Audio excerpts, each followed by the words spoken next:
तो गाइस आज हम लोग एक 1080p लेवल की गेमिंग पीसी देखने वाले हैं, मतलब बिल्ड देखने वाले हैं जो कि अंडर 50,000 के आसपास आएगा, मतलब 50,000 से नीचे ही आएगा। और इसके अंदर आप 1080p अच्छी खासी लेवल की गेमिंग कर पाओगे। बट एक चीज़ ध्यान रखना, ये पीसी अगर जो लोग छोटा मोटा स्ट्रीम वीम करना चाहते हो इसको थोड़ा अवॉइड करना। प्रोसेसर को बस चेंज करना है और मदरबोर्ड को चेंज करना है, बाकी सब ओके है इस बिल्ड में, ठीक है।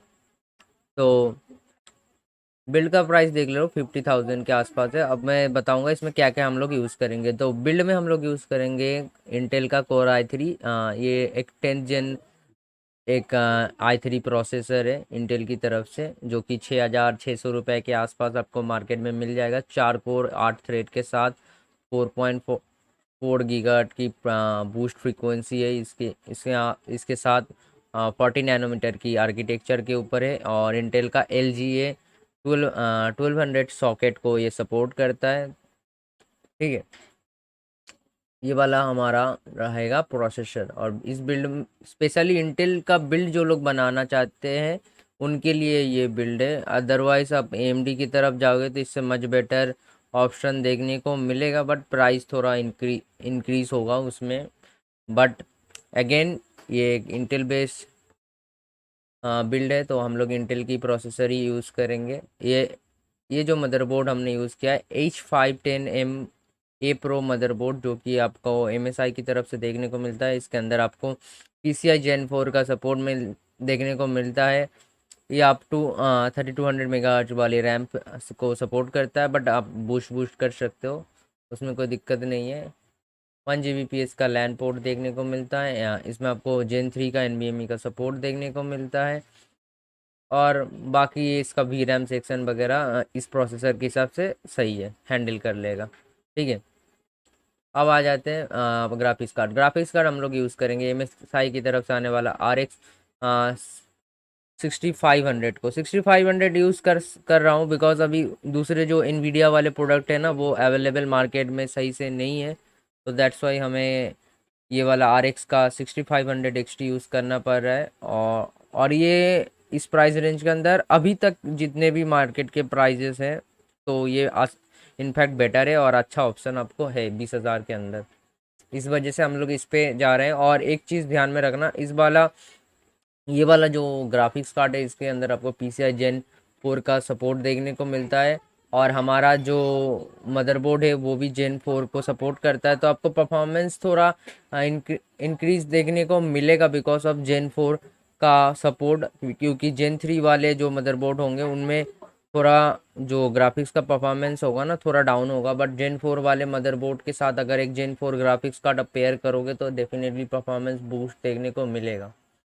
तो ठीक है, हमारा जो ग्राफिक्स कार्ड का सेक्शन गया। आप आ जाते हैं आपका रैम अब कॉर्सर का वेंजेंस ये वाला ले सकते हो 32 मेगाहर्ट्ज वाला, या तो आप 200-300 रुपये ज़्यादा देके 3600 वाला भी ले सकते हो मेगाहर्ट्ज वाला, जो कि 3200 के आसपास मिल जाएगा। तो रैम आपके हिसाब से ले लेना, मेरे ख्याल से आप 3600 की तरफ ही जाओ तो बेटर रहेगा, बिकॉज वो थोड़ा सस्ते में भी मिलेगा। और 200-300 रुपये ज़्यादा देना पड़ेगा, बट वो बेटर है क्योंकि फ्रीक्वेंसी हाई है। बट इंटेल क्या है ना, इंटेल 32 को ही सपोर्ट करेगा, तो आपको ज़्यादा फ्रीक्वेंसी वाला रैम लेके भी कोई फ़ायदा नहीं होगा। आप AMD की तरफ जाते हो तब आप 3600 ले रहे हो तो तब सही रहेगा, ठीक है। अब आ जाते हैं हम लोग स्टोरेज में हम लोग यूज़ करेंगे आपका 250 GB यूज़ नहीं करेंगे, हम लोग यूज़ करेंगे 500 GB वाली, ठीक है। 500 GB का एक हम लोग स्टोरेज के लिए यूज़ करेंगे क्रूशल का P2 मेमोरी NVMe, जो कि 2400 Mbps का स्पीड देता है रीड का, और राइट का आई थिंक कुछ 2000 के आसपास दे देता है। तो ये वाला NVMe हम लोग यूज़ करेंगे। अब आ जाते हैं जो बड़ी स्टोरेज के लिए हम लोग एक 1 TB का हार्ड ड्राइव यूज़ करेंगे। आप चाहो तो एक काम कर सकते हो, आप लोग एक ठीक है, आप फिर लोग हार्ड हार्ड डिस्क की तरफ अगर जाना चाहते हो तो जा सकते हो। बाय द वे अगर आप SSD की तरफ जा सकते हो, टाटा SSD की तरफ। बट आप एक काम भी कर सकते हो, आप 1 TB का एक हार्ड ड्राइव की जगह एक NVMe लगा लेना, सीधा 1 TB का NVMe, ठीक है। वो भी बेटर ऑप्शन रहेगा आपके लिए अगर स्टोरेज की प्रॉब्लम ना हो तो। कॉर्शियर का भी है CV450 बॉन्ड सर्टिफाइड, ये वाला पावर सप्लाई यूज़ करेंगे।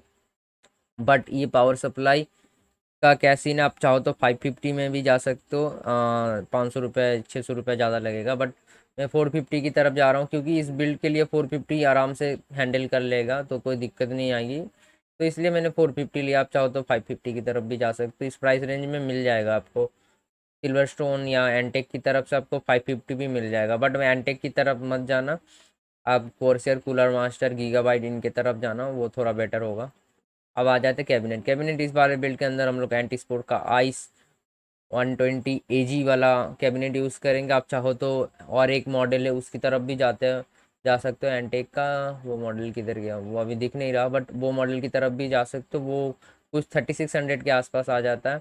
ये वाली कैबिनेट की अगर बात करूँ तो इसमें आपको साइड में टेम्पर्ड ग्लास देखने को मिल जाता है, एक रेयर का एक नॉन RGB फैन इंस्टॉल है, और सामने थोड़ा RGB है ये वाला पोर्शन में। ठीक है, अब आ जाते हैं टोटल कॉस्ट की। टोटल कॉस्ट आप लोग देख सकते हो 50,000 के आसपास कॉस्ट है। और इधर माफ़ करना, 300 रुपये ज़्यादा देकर 500 GB वाला लेना, इधर मैंने 250 GB वाला सेव करके रखा है, तो इसमें लगभग 51,000 के आसपास आ जाएगा। बट कुछ कुछ प्रोडक्ट में आपको ऑफर में मिलेगा जब, तो उसमें भी पैसे माइनस हो जाएंगे। लाइक आपको RX रेडियन का जो ये ग्राफिक्स कार्ड है कभी कभार 18,000 में मिलता है, तो उस बात का भी ध्यान रखना। तो ये था मेरे तरफ से इंटेल का एक बिल्ड, पीसी बिल्ड। अगर आप AMD की तरफ जाना चाहते हो, एक AMD का भी पीसी बिल्ड लाऊंगा, और चैनल पे और भी नए नए पीसी बिल्ड आते रहेंगे, तो आप लोग उसके लिए चैनल को सब्सक्राइब और वीडियो को लाइक कर देना। Thank you so much, bye bye.